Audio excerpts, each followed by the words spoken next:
Okay, so in this lecture, we're going to be going over color and image, and all the information comes from your text for the class, graphic design for everyone, understanding the building blocks so you can do it yourself. Let's get started. So color is the lifeblood of graphic design. To use color confidently, you'll need to understand what color is and how it works, know how to choose and use palettes to suit your project, and get to grips with how colors operate differently when used in print and digital formats. One such technique is block and blend. Using only blues and greens, Eicher achieved a striking dynamism for this 1972 poster for the Munich Olympics by mixing block color with more subtle blending. In contrast, the Olympics rings appear reversed out in white. You can really see that along with positioning of the runners on the far right-hand side of the page, the contrast of colors add the energy of the sprint, and the figures are just about to break out of the right-hand side of the page, so it brings all this energy. But that is only done because of positioning and, most importantly, color. So there is a psychology of color, and you guys may have heard this before. So when you design with color, keep in mind both the emotions that different colors evoke and also the meanings and values that different communities and cultures attach to them. The right colors in the right place will invigorate the design and help the audience connect with the message. And on the right, there is a color psychology cheat sheet. I believe there is a version of this in the book that you guys can go and you can look at. So let's talk a little bit about culture and color. And what you are seeing on the screen now is a proposed Iraqi flag that was designed shortly after Saddam Hussein was toppled.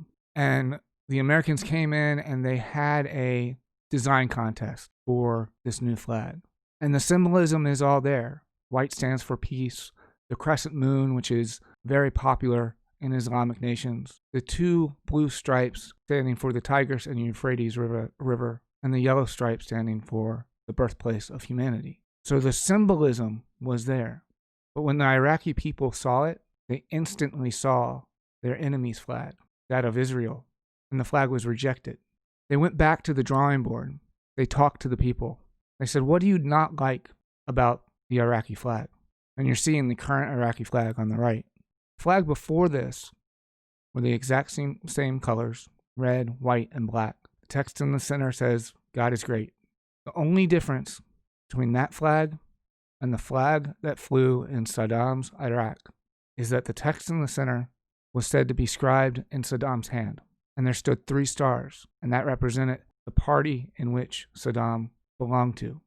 The people of Iraq came to the designers and said, if you remove those 2 things, we are fine with the flag.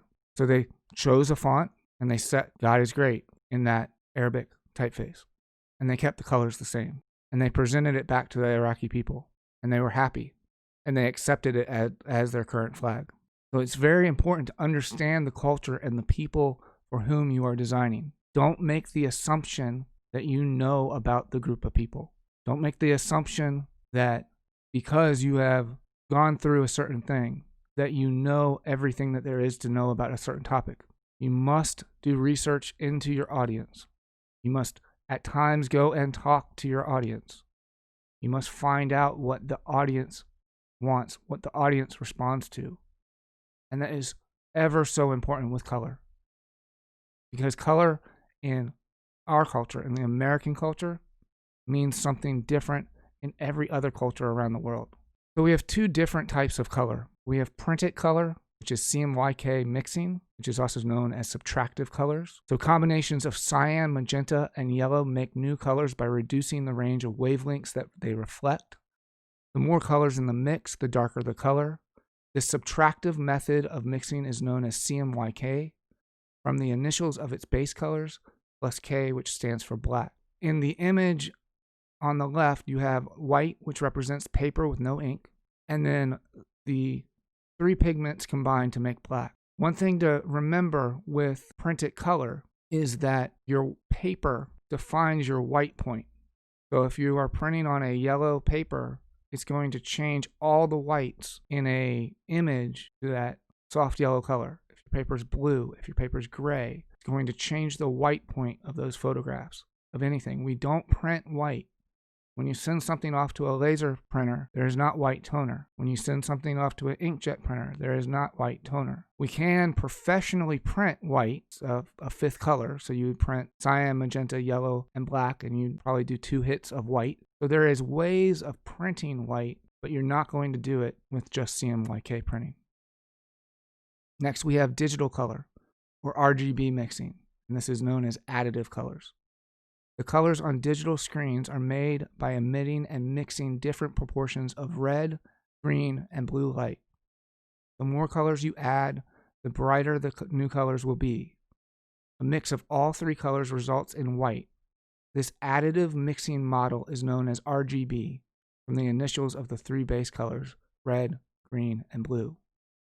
So in this illustration, black represents a screen not emitting any light, and then red, green, and blue lights combine to make white. And there's a really cool video that I'll put a link to in the description by the slow-mo guys, where he takes a high-speed camera and records I believe it's a LED and an OLED television to show you the RGB diodes, the color diodes, lighting up and changing, and how they react when he moves the camera from one color to the next. It's an absolutely fantastic video.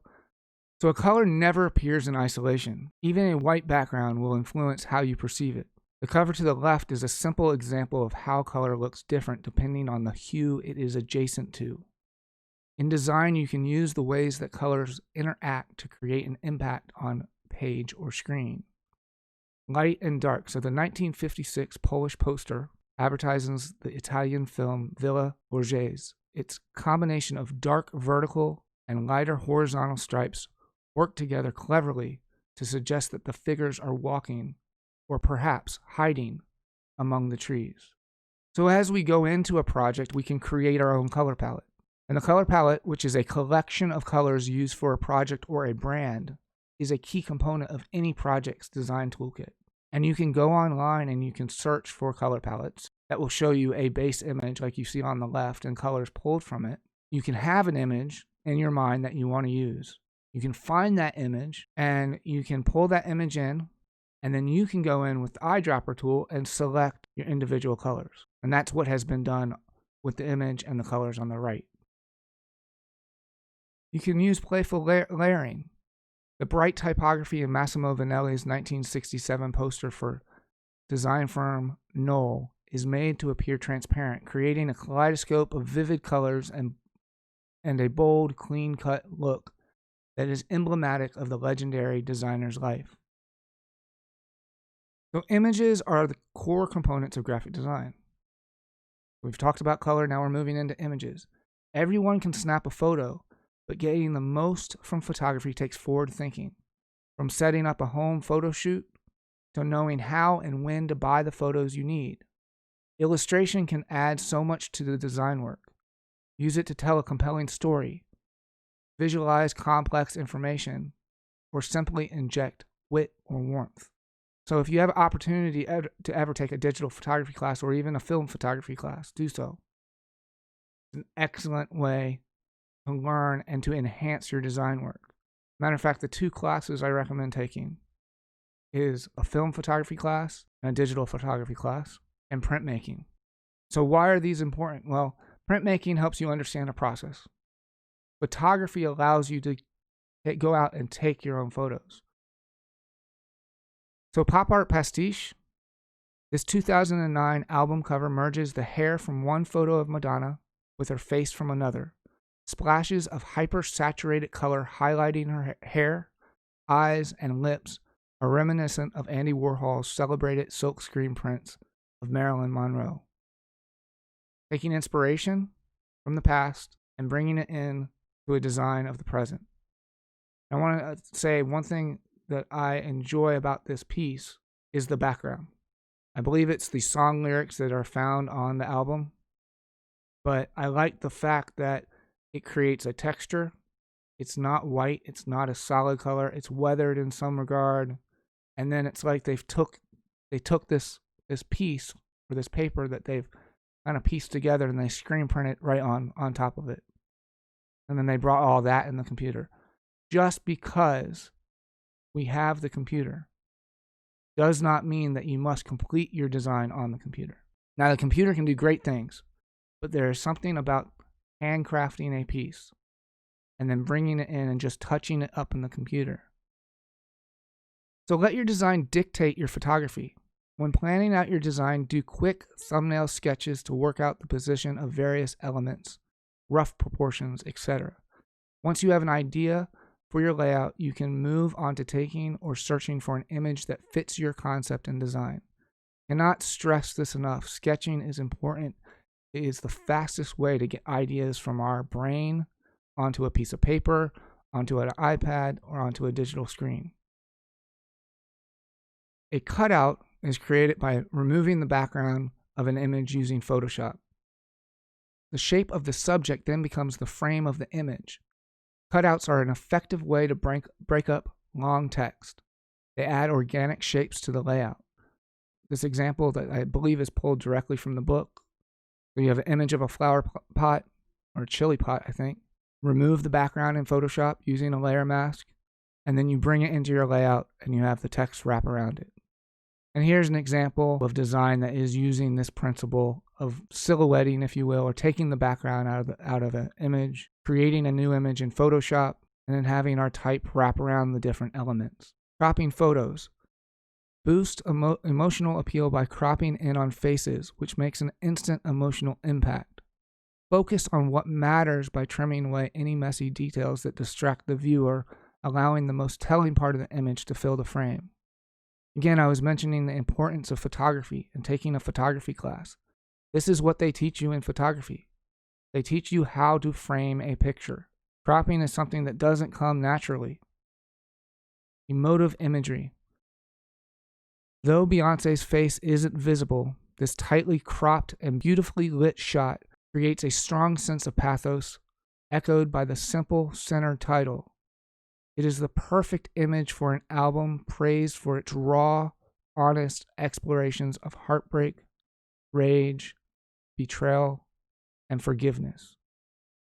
The perfect photo exists. Sometimes you got to take it. But the perfect photo can communicate in the simplest way and say everything that you need it to say. And this is a perfect example of such a design. So stock images are pictures that already exist and which you can source and use either free or for an agreed upon fee.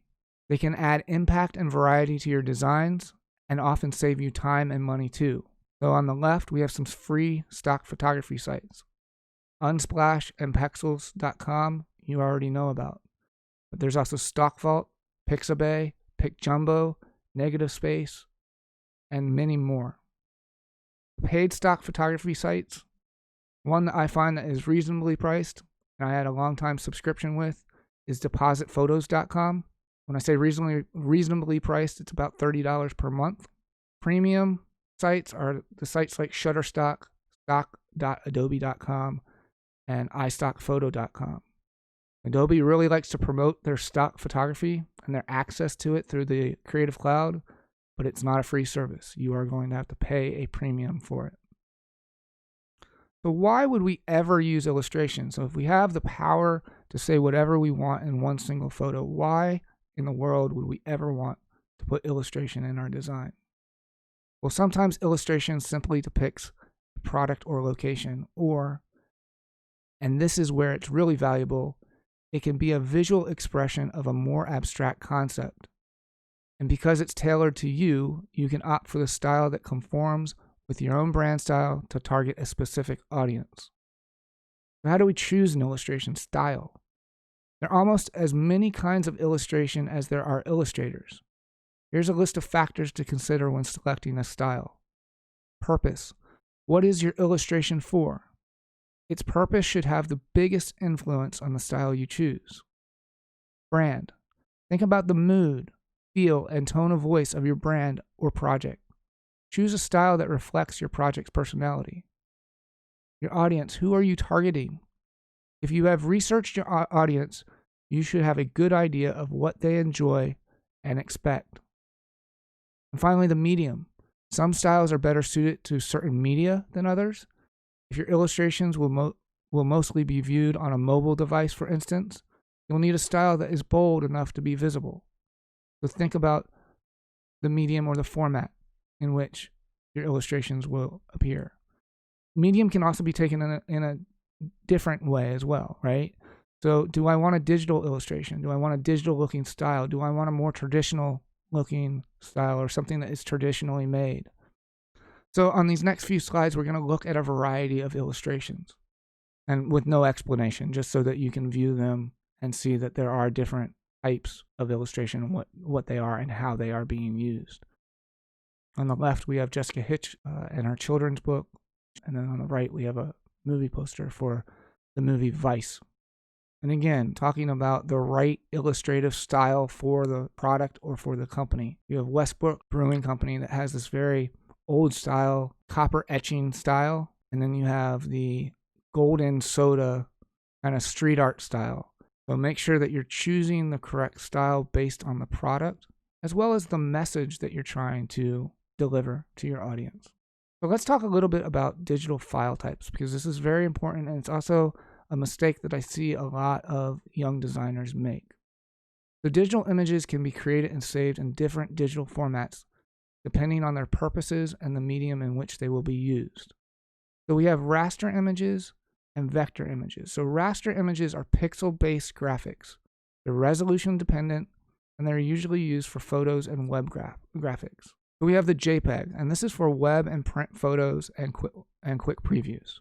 So the JPEG has become the standard to use in print. It does not mean it's definitely the best image type to use in print, but it's become acceptable and accepted a little bit more over time. And let me explain a little bit on why the JPEG is not necessarily the best file type for print. A JPEG is a compressed file type.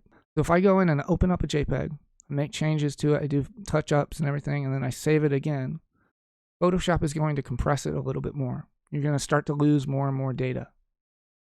And there are things that Photoshop does to prevent the loss of data and to maintain quality, but compression is happening. We jump over to TIFF, which is the bright blue one on the top row. This is these are for high quality printed graphics and scans. TIFF is a non-compressed format. So I'm going to go into a TIFF, I'm going to make changes, I'm going to make edits, I'm going to clean up a photo, I'm going to save it as a TIFF. It will not compress it. You will not lose any data whatsoever. So the quality remains the same. So why do we see more JPEGs being used? I think there's a little bit of a lack of knowledge, and JPEGs are much smaller. The TIFF is going to be a much larger file because it's holding on to all that data. So my guess is when you get out into the industry and you're working at a firm, they're going to get you to start using TIFFs for your photos. The most common mistake I see folks doing is using a PNG in print. So TIFF files can be transparent and they're high quality. PNG can be saved at 300 pixels per inch, but it's primarily used for the web. PNG should not be used for print. A RAW file is a file that is uncompressed data from digital cameras. A PSD file is a layered Adobe Photoshop design files. Next, we have vector images, and vector images are curve-based graphics. They're resolution independent, and these are used for logos, icons, and type. So when it says resolution dependent under raster and resolution independent, what does that mean? Basically, if I have an 8x10 TIFF at 300 pixels per inch, it can only ever be printed at 8x10 because we need 300 pixels per inch. That's the resolution we need to print a high quality photograph. A vector image can be created at 1 inch by 1 inch. And you can take that same vector image and scale it up to 60 feet by 60 feet and not lose a single detail. So we have three main types. We have a PDF, which are print files and web-based documents. That's what you use them for. A lot of times now you send a high quality or print-ready PDF, and that's what they print from. You have an EPS, which are individual vector design elements. Most of the times, if you're taking a logo and you're placing it in InDesign, you want it to save it as an EPS. And then you have Adobe Illustrator files, and these are the original Illustrator design files. And it's important to know that in Illustrator, you can also incorporate raster images. So I just want to say thank you again. I hope you can feel my energy. I'm getting a little bit pumped. We're going to be working with layout, with type. We're going to start designing now. And I'm really looking forward to seeing the work that you start to produce and your growth over the second half of the semester. And until the next video, you guys have a great day.